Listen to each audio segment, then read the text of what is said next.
So now you get to listen to 30 straight minutes of data talk, which is always fun for everyone. So let's start with, it's actually, the last panel ended in a great place. We at BDS Analytics are having constant conversations with large consumer packaged good companies, pharmaceuticals, OTC, a lot with beverage alcohol, and understanding what does this landscape mean, where's the growth of the industry going, and what should they do. So we're going to talk through quite a bit today, but first I want to call out that legal cannabis is new. Cannabis is not for most people. So over 50% of the population, 21 plus, has consumed cannabis in the past. Really important to call out because we always talk about cannabis like it's something new to consumers. It's not. And with that, there's a lot of focus, both the media, analyst community, focusing on the impact that cannabis is having or will have on beverage alcohol. Every additional dollar spent in cannabis legally is a dollar taken away from alcohol. It's much more complex than that, and we'll walk through quite a bit of that today. But every consumer industry is going to be impacted by cannabis. So whether that be beverage alcohol, pharma, OTC, food, beverage, beauty care, first aid, I mean, the list goes on and on. So let's start with the evolution of the market. So what you're looking at here, and I'm not going to spend any time talking about who BDS Analytics is, I'm just going to show you what we do. You can go to our website if you want to learn more, or you can talk to me after. But what you're looking at here is an in-depth tracking of the Colorado market since adult use markets opened in 2014. What we've broken down in purple are generic, and green are branded. And looking at the evolution of branding over time in the regulated dispensary channel. As you can see, we're getting close to 50% of the market. Colorado's a bit unique compared to other fully legal states in that there really isn't any branded flower. So with that being about 50% of the market, it's not surprising that this number isn't bigger. So if we break it down specifically to edibles, all of a sudden you see in Colorado in 2018, 96% of dollar sales in edibles are from branded products.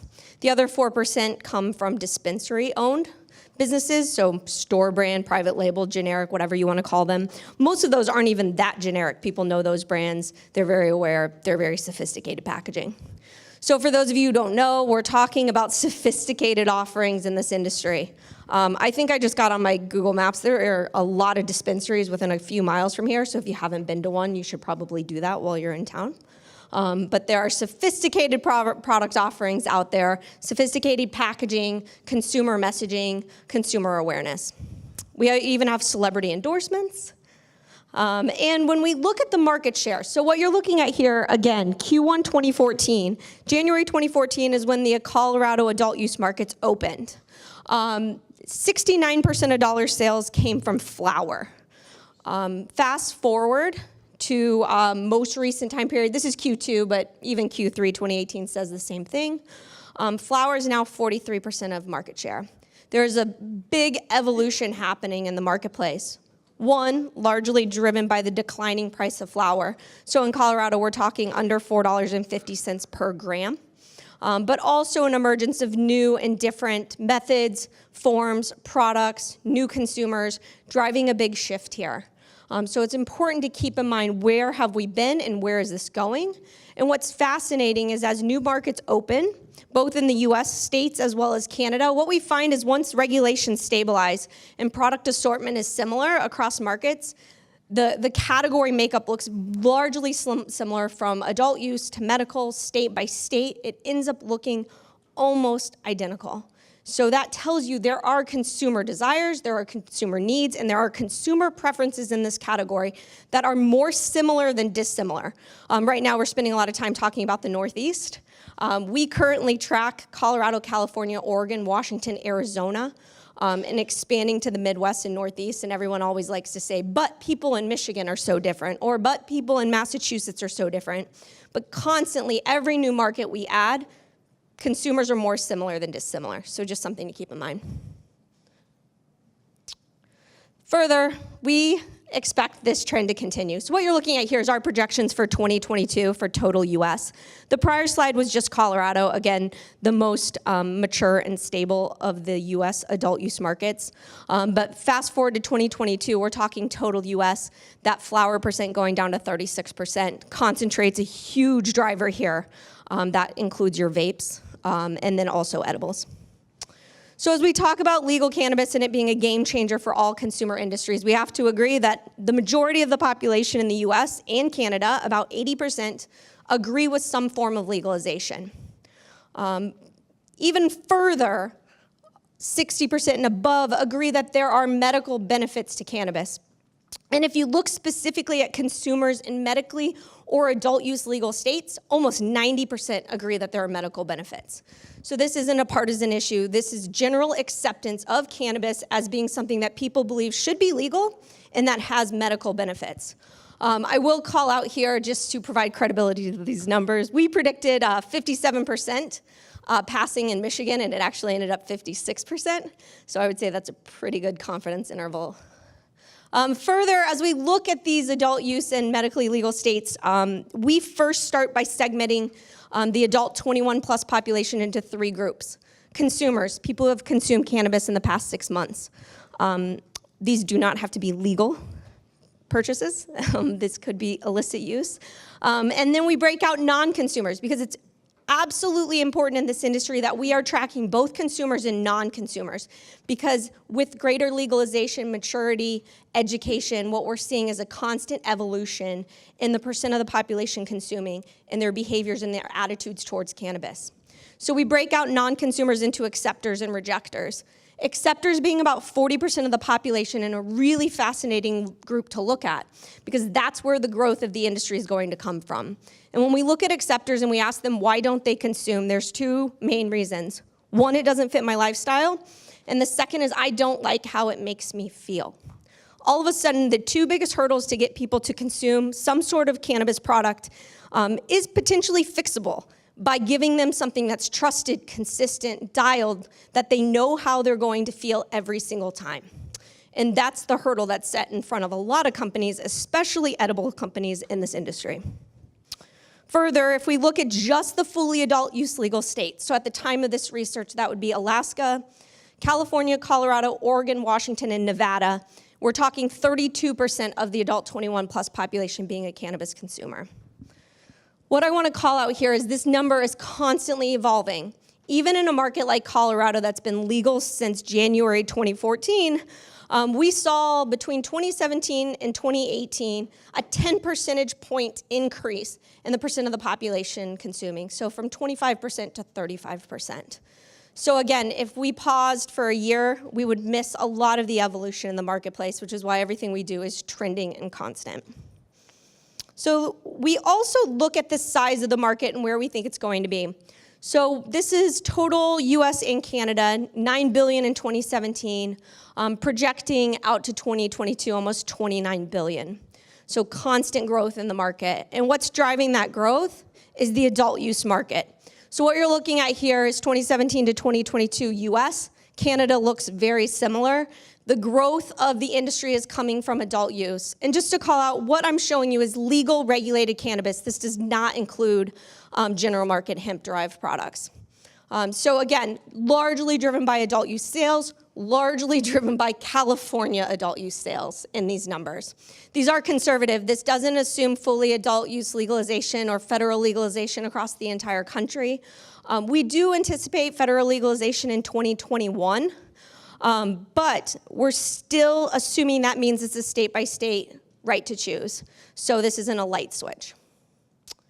Further, if we go even deeper into the granular tracking of each of the legal markets, there's a lot here, but if you focus on the left on the 2 green lines, again, January 2014 when adult use became legal in Colorado. The dark green line is adult use. The bright green is medical. You can see it took about 6 months for the adult use market in Colorado to meet medical. And since that point in time, you see the continual growth of adult use and the pretty stable medical market. Most recently in both Colorado and Oregon, we're starting to see a decline in medical sales. But when we look at medical markets only, like Arizona, another we track at the granular detail, you see continual growth, you see these markets thriving. So there's a lot of conversation about the death of the medical markets. There's a huge difference that we have to talk about between medical channel and medical use. So if we actually look at how consumers behave, what we find, not surprising probably to anyone in this room if you do consume cannabis, is that there is multifaceted, multi-purpose consumption. So people consume for different reasons, given the function that they're looking for from the product. And that changes throughout the day, throughout the week, throughout the month. People are choosing different methods and forms of consuming cannabis depending on what they're looking for. So if it's a Friday night, you're at home with your significant other watching Netflix, maybe the option is some sort of edible. Maybe on a Saturday after a long run, it's a high CBD vape occasion. Further, topicals come into play when you're managing some sort of pain.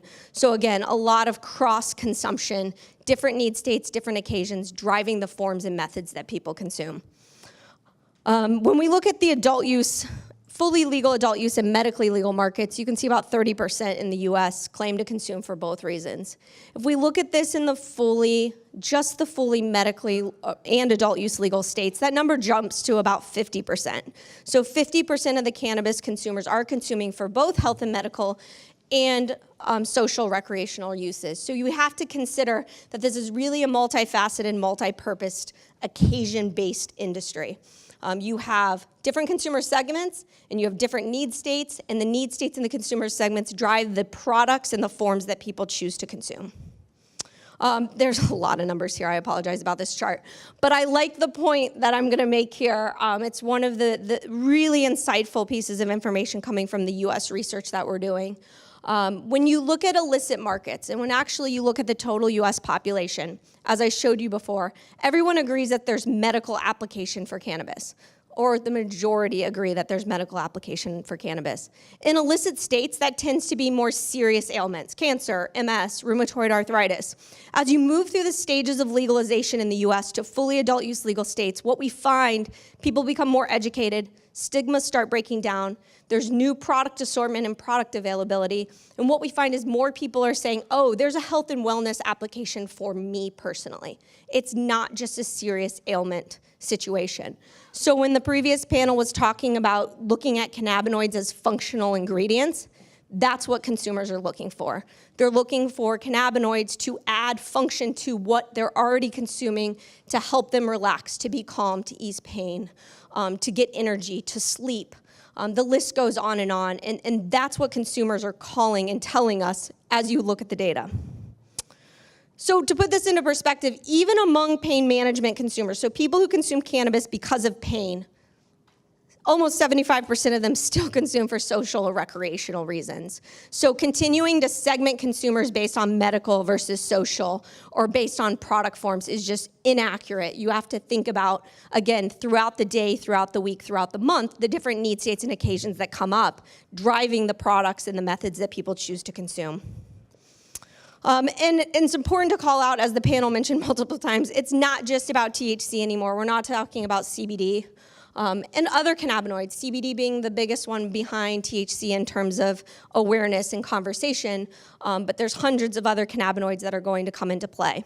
With this, we're currently working on sizing the entire cannabinoid landscape. What that means is looking at the dispensary channel as well as the general market and determining where is this going. And to put that into perspective, the number is very large. By 2022, both dispensary channel and general market, we're anticipating about $28 billion in the US, with almost $1 billion of that being beverages. So all of a sudden you think beverages are a small sliver of that, but a really big opportunity. So let's talk specifically about food and beverage. As I mentioned, there is no one cannabis consumer. We're not talking about the stoner stereotype anymore. These people are crossing genders, incomes, age, also behaviors, need states, functions they're looking for. There's a lot of complexity to the cannabis consumer, and dissecting them is essential in understanding kind of that need or occasion. When we look specifically at the average cannabis consumer, we're talking males and females, and this is in fully legal states. So males and females, average age of 40, They work full-time. They're socially active. They're creative. They spend more money for quality. Everyone likes to call out that they claim to be more satisfied with life than non-consumers, so we can take that as we wish. But there's a lot here as you start thinking like, hey, you know what? This doesn't look like the 22-year-old stoner living in his parents' basement in Boulder, Colorado. We're talking about mainstream cannabis consumers, and we continue to see this evolve, again, with education, destigmatization, more products and methods available to people, and consumers talking to each other. There's a big base of boomers talking to each other about the types of products they're using that's really making them feel more comfortable about using different forms of cannabis. So when we talk about these cannabis consumers, what do they prefer? So despite a lot of people talking about the death of flower, almost 70%, over 70% still prefer inhalables. And of the people who prefer inhalables, almost 70% still prefer flower. This is changing and this is evolving, but it's important to call out that inhalables are still king in this industry. 23% prefer edibles, and 5% prefer topicals. This is their preference. What's fascinating is if you break out each of these groups, as I mentioned before, they're all using the other groups. They just prefer one method over the other. Like I said, this is evolving. As new products emerge that have new science and technology, faster onset, unlike a lot of the edibles that are in the market today, as you get the onset time shorter, those products become lower dosed or microdosed. You give people more control over the experience. They are more mild and they're dialed and they're consistent. We're likely going to see edibles continue to take share from inhalables. Because right now inhalables, as a consumer, you have more control over the response than you do consuming an edible. Also worth calling out that what's really fascinating about looking at this information versus the market share. So right now we see almost 25% of the population of cannabis consumers preferring edibles. If you look at the market share, edibles accounts for only 15% of dollar share. That's because inhalables consumers tend to consume more often, buy more frequently, and spend more. So even though there's 25% of the population preferring edibles, you still see market share even higher for inhalables. So all things that we work with our clients to really tell the true story of what's happening in the marketplace. Further, and I've made this point a few times, when we look at edibles consumers, so 60% of cannabis consumers have consumed an edible in the past 6 months. If you break down how they consume, and we look at what else they're consuming, 80% of those people are also consuming inhalables.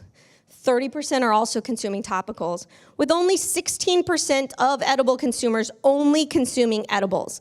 Again, there's a lot of conversation about an edible consumer being so different than an inhalable consumer, or a medical consumer being so different than a recreational consumer. But actually, again, product choice, method choice, form choice is driven more by the function that they're looking for and the occasion and the setting that they're in than anything else. And what we find, as I mentioned earlier, when regulations stabilize, the product mix, product assortment, and market share looks drastically similar across all markets and adult use versus medical markets. So a lot of consistency, again, in how consumers consume and their preferences. As we break down edibles further and look at, okay, of the subtypes of edibles, what types of different forms are consumers consuming and what do they prefer? We're just displaying results of 15% or higher. I love this chart. It's funny because people in the industry hate this chart because baked goods are actually a very low percent of the market share of edibles, meaning prepackaged baked goods bought at a dispensary are a fairly low market share. But what this shows you is there's a lot of people out there still making their own edibles at home. They're still making their own canna butters and they're still baking their own edibles. And I think that sometimes we forget that that is a huge component of how people consume cannabis. Gummy candy is the biggest driver of the candy category, and frankly, the candy category is the biggest driver of edibles. So not surprising to see that pop up. What's also interesting, and I'm not sure if all of you are aware or familiar, the product assortment and availability in Canada is very different in the US. They cannot have derivative products. So right now it's flour, pre-rolls, oils, capsules, and I'm forgetting one thing. So they don't have the full product assortment. Despite that, look at their claims. There's a lot of similarities here in the products they've consumed and preferences, especially, again, baked goods, not surprising, they can make those at home. But the gummy candy is really high, despite gummies not being something that you can legally purchase. So all things to consider, because there is a huge, still, illicit market that we have to consider in all of this. We work with a lot of the Canadian LPs, they're utilizing what's happening in the US and what has happened in these core legal markets over the last 5 years to predict and control and project for cultivation, product assortment, innovation, product development, and so on. Because again, right now what we're finding as new markets open, it's not taking them 4 years to get where the Colorado market is today. They're starting at that place. Again, once regulations stabilize, the markets look more similar than dissimilar. So if we look at the exact breakdown of the market through September 2018, and this is Arizona, California, Colorado, and Oregon combined. Again, flower, 41% of the market, concentrates, which includes vape, as well as dabbable products, so wax, shatter, resin, live resin, rosin, distillate, and then you have edibles at 15%. And then I broke out edibles further. So again, candy being the biggest driver here, chocolates, tinctures. We call them edibles. We're going to change it to ingestibles, but think of edibles as anything that you are ingesting. Worth calling out because it's a hot topic of beverages. Beverages is still a small portion of the pie. It is a growing portion, and as we put more focus on that, as more companies come out launching new and different beverages, that's going to continue to grow. Right now, beverages, it's an interesting category. It's high dose, 100 milligram bottles in a 14, 16, 20 ounce for the most part, dosable caps or almost like a Pepto-Bismol dose dispenser. It's not necessarily a kind of a social occasion setting with the products. A lot of the products are the historical products that have led this category. If we look at the data in Colorado and California in 2018, the beverage winners, the brands that are winning in beverages are very different than those who were winning in 2017. The brands that are winning are those that are offering a consumer proposition, that are talking about the functionality and where it fits. And they're really driving the growth of that space. So the traditional stoner beverages that have been available for a long time are starting to lose share, while new beverages that are coming out that are more focused on the need states and occasions are really driving the growth. So let's also talk about the non-psychoactive hemp CBD edibles. Worth calling this out. About 15% of the US population, this is total population, has consumed one of these products. What I love to call out here, as you think about the opportunity, is even marijuana rejectors are open to consuming the non-psychoactive hemp-derived products. So as you think about the total opportunity that cannabis provides, we have to think about both the marijuana regulated dispensary channel and the general market. And you can see that here. Obviously, cannabis consumers being more open to this, but we still see non-consumers, rejectors and acceptors open to consuming these types of products in both the US and Canada. But as the panel mentioned, everyone's confused. So consumers do not know the difference between THC and CBD. We're moving past the classification of indica sativa hybrid as an industry, and consumers don't even know what that means. So as you think about trying to educate the general masses, there's a lot of hurdles in front of you. Even if we start even talking about terpenes and cannabinoids, I mean, people's eyes are going to glaze over. So there's a big conversation right now of what is the right terminology to use on a hemp extract product that's available online or that will hopefully be available in CVS, Walgreens, Kroger, or Safeway, because there's so much confusion about what this is. And this is the general market. Further, a lot of people think anything with hemp is going to make them high. So again, a lot of confusion here that we have to overcome as an industry. And I think that's where a lot of the major CPG conversations and the way they educate consumers has to come into play into this industry. So last point, because I think I'm over time. When we break down the dispensary market, so the regulated dispensary channel, and I break it out versus products that are high CBD versus not. So high CBD is going to be any products that are sold for the CBD benefits. That's 6% of dollar shares in dispensaries in 2017. And what's fascinating, when you look at the share of where is that coming from, it's coming from edibles. So while I told you before, the cannabis regulated channel is driven by inhalables. If we look at just CBD, it's driven by edibles. And that's a very important finding to call out in terms of the opportunity here, because the product assortment in dispensaries that are high CBD products is much greater than what you can find today in the general market. So think about using what's working in the dispensary market and what has worked in the dispensary channel and the categories and products that are growing as an indicator of what's going to happen with the passing of the Farm Bill and as more products are going to be available to consumers in food, drug, mass, Amazon, and so on. So with that, I'll be done.